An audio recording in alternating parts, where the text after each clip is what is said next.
This morning, the National Transportation Safety Board revealed an overheated wheel bearing may have caused a train derailment in East Palestine, Ohio. The NTSB says the bearing was in the final stages of overheat failure just moments before the crash. 11 derailed cars on that Norfolk Southern train were carrying a hazardous payload burning off toxic chemicals. Meanwhile, the risk of another train derailment while carrying hazardous material has Governor Kathy Hochul urging new action be taken by Congress and railroad companies to avoid a future disaster from happening in New York or anywhere else in the country. As Alex Love reports, this includes modernizing their brake systems and planning ahead with the state on cleanup responses.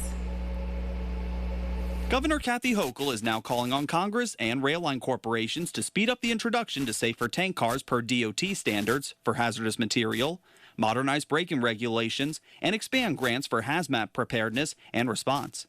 Governor Hochul would also like to require rail line companies to give state emergency response teams advance notice of any transport of hazardous cars.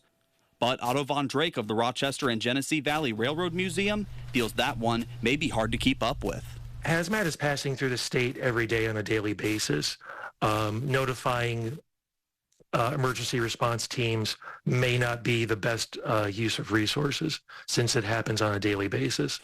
So far, investigators believe the cause of the derailment in East Palestine, Ohio, was an overheated bearing causing a car's axle to burn off, making the train derail.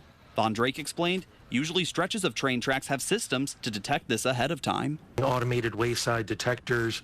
They literally take the temperature of the bearings on a wheel as the train passes by, and if there's a problem, the system automatically radios the train crew and tells them to come to a safe stop. Lately, more of the railway industry has become automated, including the process of detecting mechanical errors.